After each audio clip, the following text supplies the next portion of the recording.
Entonces, de acuerdo precisamente a cómo se comporta la población, entonces también vamos a tener una distinta forma de tomar nuestra muestra, que es lo que le llamamos tipos de muestreo.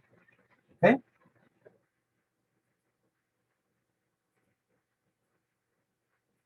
Tipos de muestreo. Existen varios tipos de muestreo, ¿ok? Distintas formas en las que se toma, en las que se toman los elementos que vamos a estudiar. Sin embargo, sea por una cuestión o sea por otra, nosotros vamos a tener dos tipos de muestreo. O se pueden clasificar en dos. Uno, que es el aleatorio simple. El aleatorio simple, pues es sencillamente cuando nosotros tomamos al azar, tomamos elementos de la población.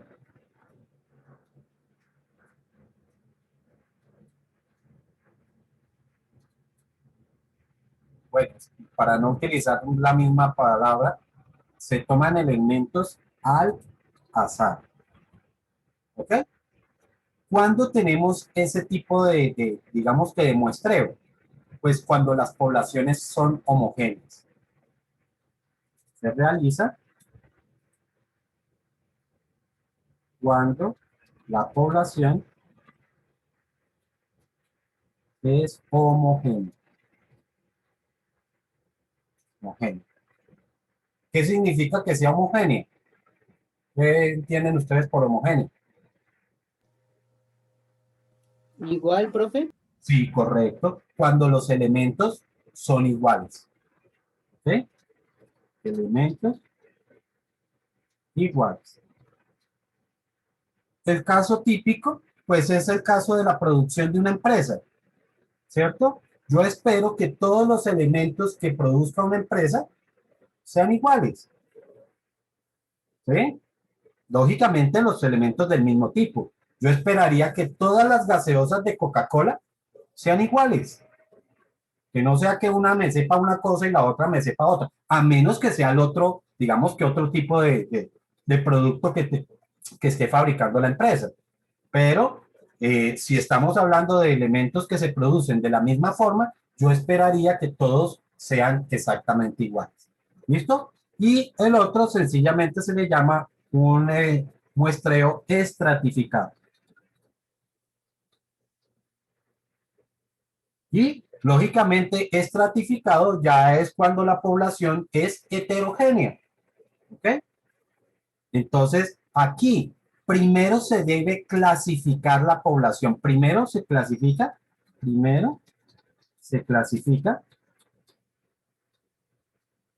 la población, ¿no? Y se toman elementos, elementos de acuerdo a su distribución.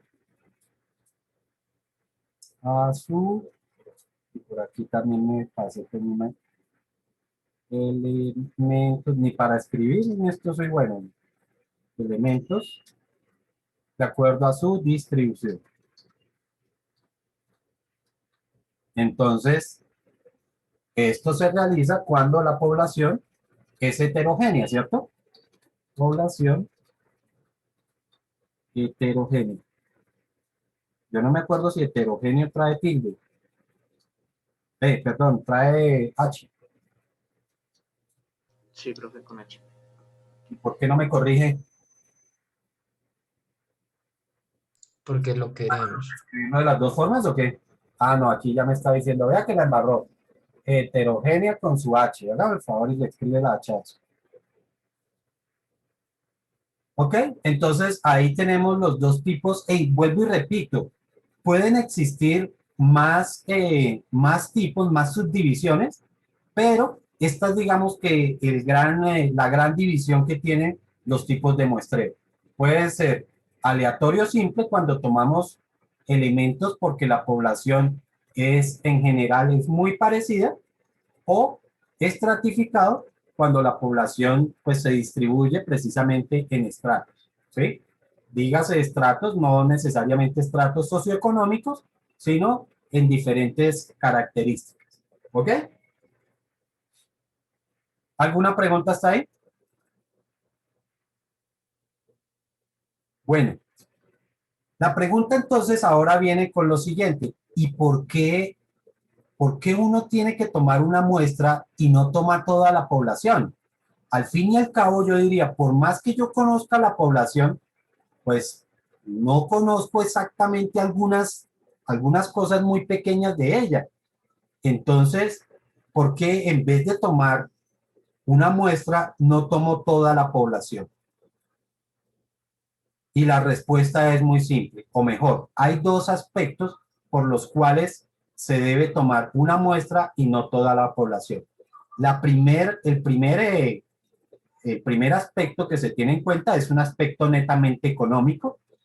Sería muy dispendioso evaluar a todos los elementos de la población, por ejemplo, de Bogotá, ¿sí? ¿Cuándo se hacen ese tipo digamos que de conteos de toda la población? Cuando un país, por ejemplo, tiene que hacer un censo. Cuando tiene que hacer un censo, se procura que se tome, mejor dicho, casi que el 100% de la población. Se procura que sea el 100, pero realmente es muy difícil llegar a que se evalúe al 100% de la población, ¿sí? Entonces, son casos muy especiales donde se evalúa al 100% de la población. Entonces, ¿por qué? Sencillamente vuelvo y repito, porque por cuestiones de costo tanto en tiempo como costo económico. ¿Listo? Entonces, primer causa de no tomar toda la población tiene que ver con ese costo. La segunda tiene que ver con un nivel de error. Resulta que cuando nosotros tomamos una información, siempre va a haber un nivel de error. ¿Listo? Siempre va a tener un nivel de error. Lógicamente, entre más elementos yo evalúe, más acumulación de error estaría haciendo. ¿Por qué? Porque vuelvo y repito, por cada elemento que yo evalúe, pues voy a estar cometiendo un error. ¿Listo? Y esos errores están, son de dos tipos. Igual que en el caso del muestreo, el error también Profe, tiene dos tipos. Dime. eh, nada, es que iba a hablarle algo antes cuando estaba diciendo lo del 100%, pero al parecer el micrófono estaba trabado. Ok, pero me ibas a decir algo, si quieres decirlo. Era sobre referente al error, bro. Ah, ok. Efectivamente, entonces nosotros vamos a tener dos errores. Los dos errores que pueden existir pueden ser, uno, por el instrumento de medición.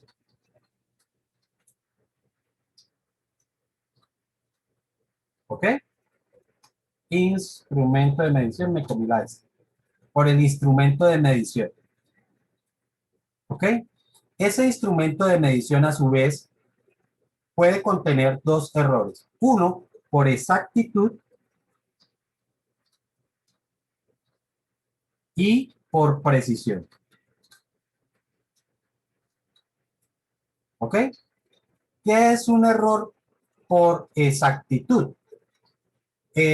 O mejor, empecemos por precisión. Los errores por precisión se dan cuando el instrumento de medición no tiene la cantidad de divisiones suficientes para hacer una medida. ¿Listo? Por ejemplo, yo necesito medir esta barra, ¿sí?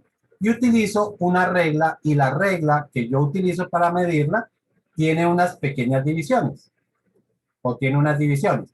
Digamos que solamente tiene las medidas en centímetros, ¿ok? Y entonces aquí me tiene el valor 1, el valor 2, el 3, el 4, el 5, el 6, el 7, el 8. ¿Cuánto dirían ustedes entonces que mide esa barra? 5 profe? y algo. Entonces, ahí es cuando nosotros empezamos a asumir un determinado valor, ¿cierto? ¿Eso qué quiere decir? Que nuestro instrumento no tiene la cantidad de subdivisiones necesarias para hacer una medición más precisa. ¿Listo? Dijimos que eso es un error ¿de qué? De precisión. De precisión. Cuando el instrumento no tiene la cantidad de divisiones suficientes para hacer la medida. ¿Ok? No sé si ustedes se han dado cuenta o han visto competencias de automovilismo y competencias de ciclismo. En cualquiera de ellas se utilizan cronómetros, pero el cronómetro que se utiliza en una competencia de automovilismo tiene, tiene hasta milésimas de segundos. O sea que es un instrumento de altísima precisión. ¿Ok? Mientras que el cronómetro que se utiliza en ciclismo, en particular estamos hablando de ciclismo de ruta, no hablemos de pista, sino de ruta, es decir, cuando los ciclistas van es por la calle, entonces ahí se utiliza un instrumento o un cronómetro que estrictamente tiene segundos, ¿sí? O sea que es un instrumento que tiene menor precisión. ¿Está claro eso? ¿Lo que es la precisión? Entonces, por la precisión se pueden cometer algunos errores que están referidos exclusivamente al instrumento de medición. Y el otro es la exactitud. La exactitud está referida a la calibración del equipo. ¿Listo? Entonces, si el equipo, si el instrumento no está bien calibrado, pues entonces estaríamos cometiendo un error por exactitud. ¿Ok? Imaginen una balanza que nosotros estamos midiendo el peso de determinado artículo, ¿sí? Y la balanza está descalibrada. Pues sencillamente estaríamos generando un error por exactitud. ¿Está claro hasta ahí? Bueno. Y la otra razón por la cual nosotros podemos cometer un error es por la persona que realiza la medición. ¿Quién realiza la medición? Y los errores por quien realiza la medición corresponden a impericia. ¿Quién sabe lo que es impericia? No es como el error de la persona que tomó los datos. Sí, pues, estamos hablando de los errores que comete o que se dan por quien toma la información. Pero ¿qué será impericia?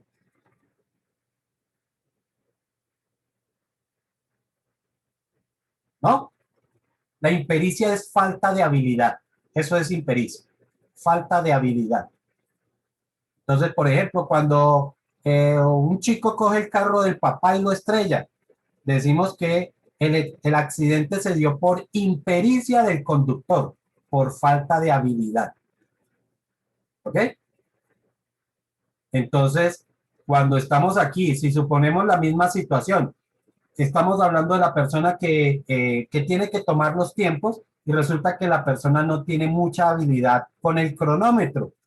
Entonces, empezó la carrera y la persona no supo exactamente cuál era el botón que tenía que oprimir.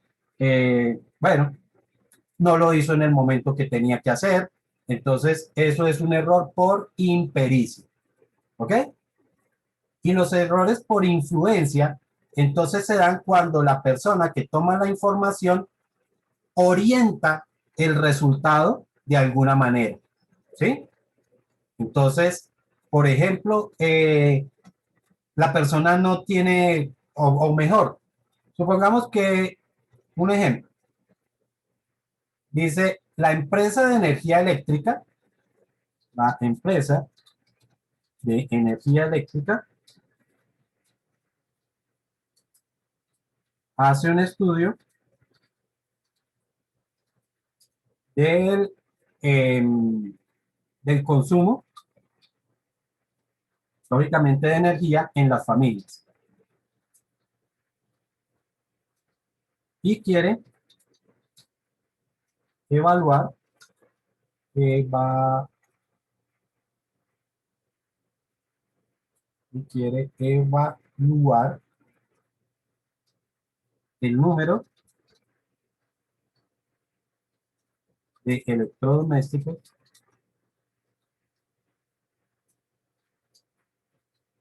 que hay en los hogares.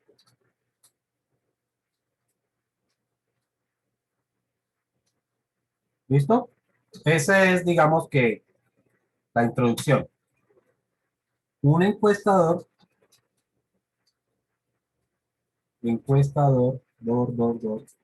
asiste a una casa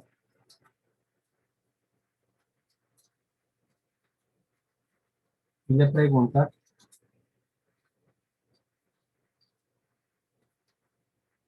a la persona,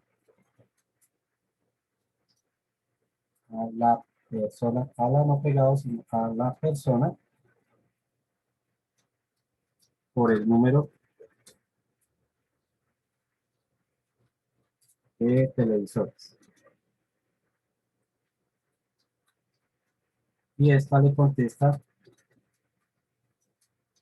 que hay 4 televisores. Pero uno está dañado. Hasta ahí. Ah, bueno, si el encuestador anota los 4 televisores,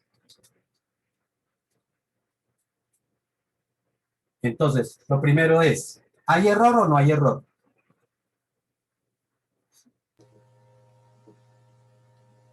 Hay error, profe, ¿Por qué hay error? porque dice que uno está dañado. Ay, ¿qué pasa? ¿Y por eso no hay televisor? Profe, yo, No, que hay 4 y hay uno está dañado. Uno de 4 está dañado. ¿Qué pasa? Por eso no hay Eso que televisor. está dañando no está consumiendo energía, ¿no? Exactamente. Sí hay error, pero por eso es importante tener en cuenta aquí el objetivo del estudio.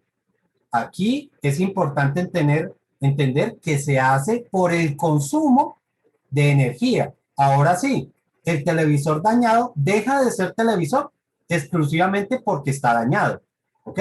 Es decir, porque no hay consumo de energía. ¿Listo? Ahora, ¿qué tipo de error se comete ahí? Será definitivamente es por la persona, por quien realiza la medición, ¿cierto? Pero será por impericia o por influencia. Por influencia. Por influencia. ¿Alguien más considera algo diferente? ¿Puede ser por impericia, profe? Puede ser por impericia, ¿Por qué por impericia? porque puede ser que en vez de que uno esté dañado, los 5 estén arreglados, ¿Qué tiene que ver eso? ¿no? Oh, O sea, que puede haber fallado en su examen. definitivamente sí.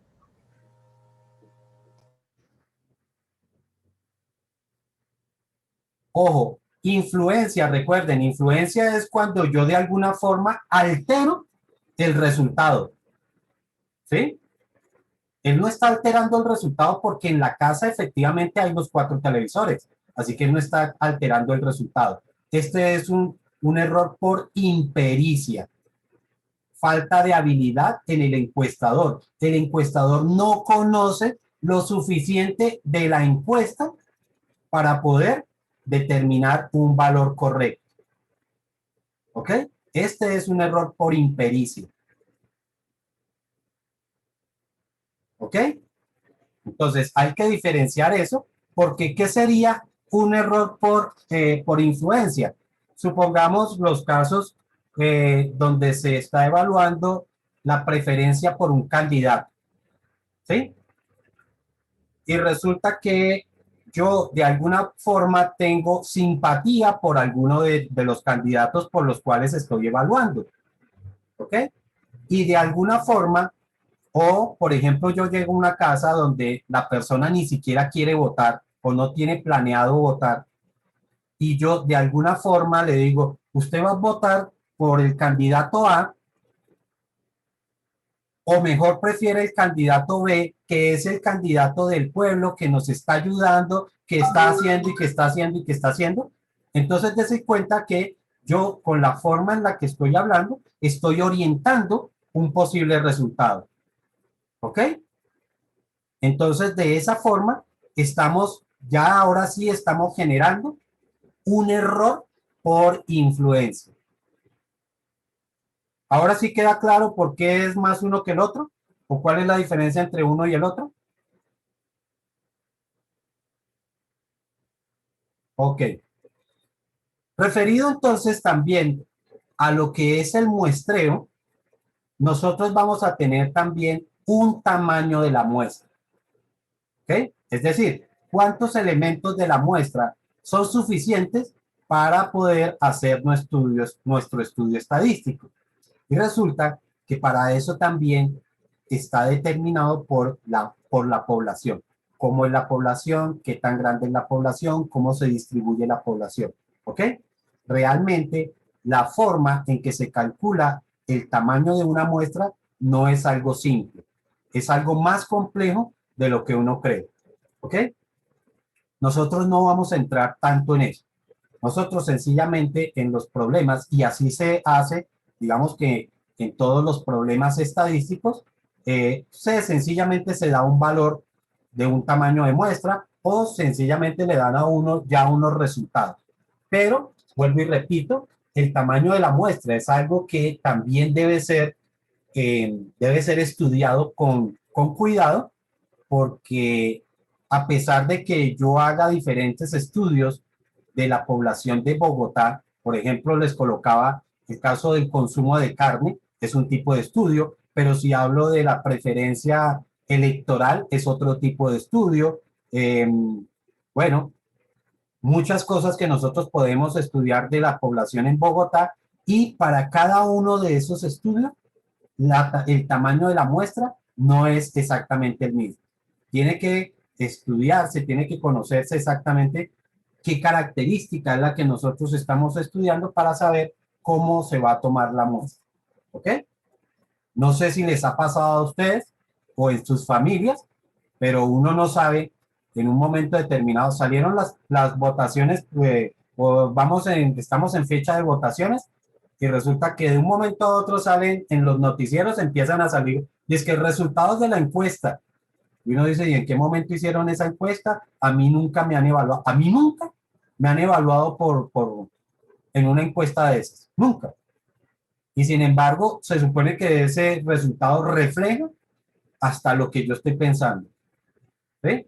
Entonces, des en cuenta que eso tiene algún asidero por allá científico que le dice exactamente cómo es que se deben realizar esas encuestas, qué tamaño y todo eso. ¿Alguna pregunta hasta ahí, muchachos? Yo tengo una pregunta. Dime. No me quedó muy claro. ¿En ese enunciado hay error o no hay error? Claro que hay un error. Eso fue lo primero que aclaramos, que sí existe un error. Y dijimos por qué. Ya creo que era Mayra que nos decía que porque teníamos que entender para qué era el estudio. El estudio era el consumo de energía eléctrica. Y habíamos dicho que en ese caso, hablar de 4 televisores era errado. ¿Por qué? Porque uno de ellos no está funcionando, no consume. Entonces, para el propósito de la encuesta, la respuesta correcta debió ser 3 televisores, no 4 televisores. ¿Ahora sí? Listo, ahora sí. Bueno. Ok, a ver qué más nos queda antes de entrar.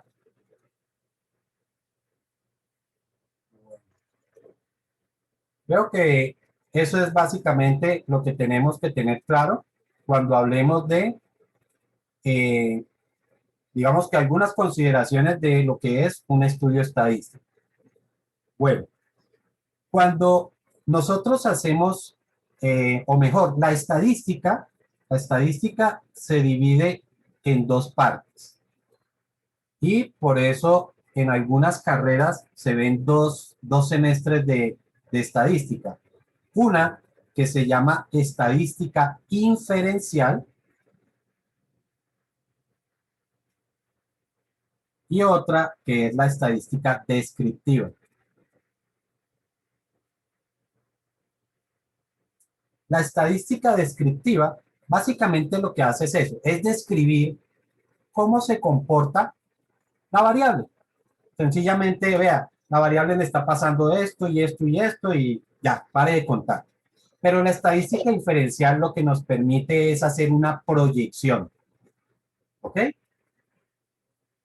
Esa estadística pues es un poco más, digamos que específica para algunas áreas. Nosotros lo que estudiamos es la estadística descriptiva. ¿Ok? Es decir, solamente estamos viendo cómo podemos decir que se comporta esa variable. Ya, pare de contar. Pero no queremos hacer ninguna proyección. Esta estadística descriptiva entonces tiene algún tipo de mediciones de la variable. Una de esas mediciones de la variable se refiere a las medidas de tendencia central. Medidas de tendencia, medidas de tendencia central.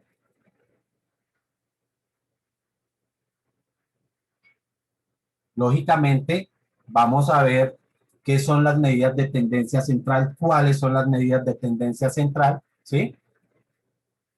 Existen otro tipo de medidas que, por el contrario, son medidas de dispersión.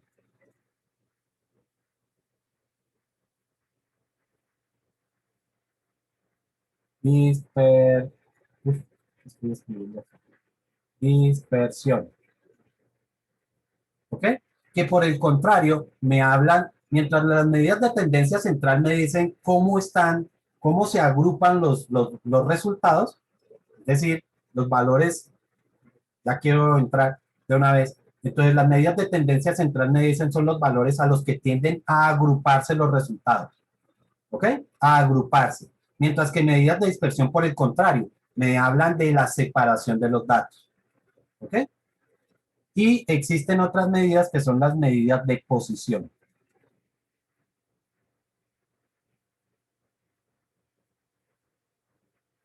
De posición. ¿Ok? ¿Sí escribí en posición? ¿Escribí bien? Claro, profe. Ah, bueno. Listo. Entonces, esas son las medidas básicas que nosotros tenemos en la estadística descriptiva. Lo que son las medidas de tendencia central, medidas de dispersión y las medidas de posición. ¿Ok? Entonces, lógicamente vamos a entrar en cada una de ellas para saber qué nos dicen, ¿sí?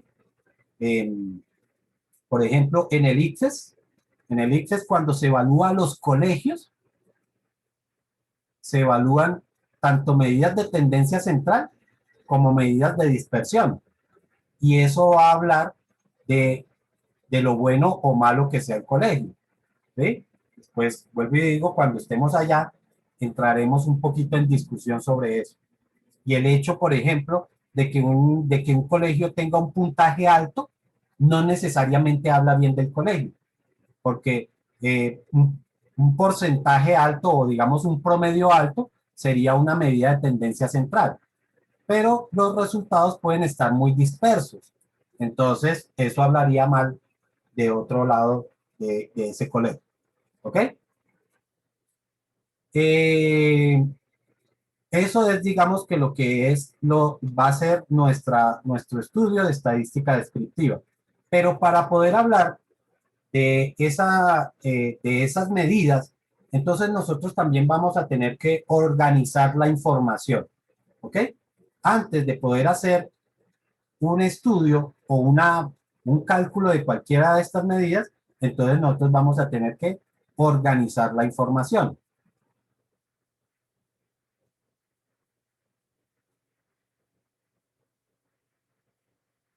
Y en la organización de información, entonces vamos a hablar de lo que son las tablas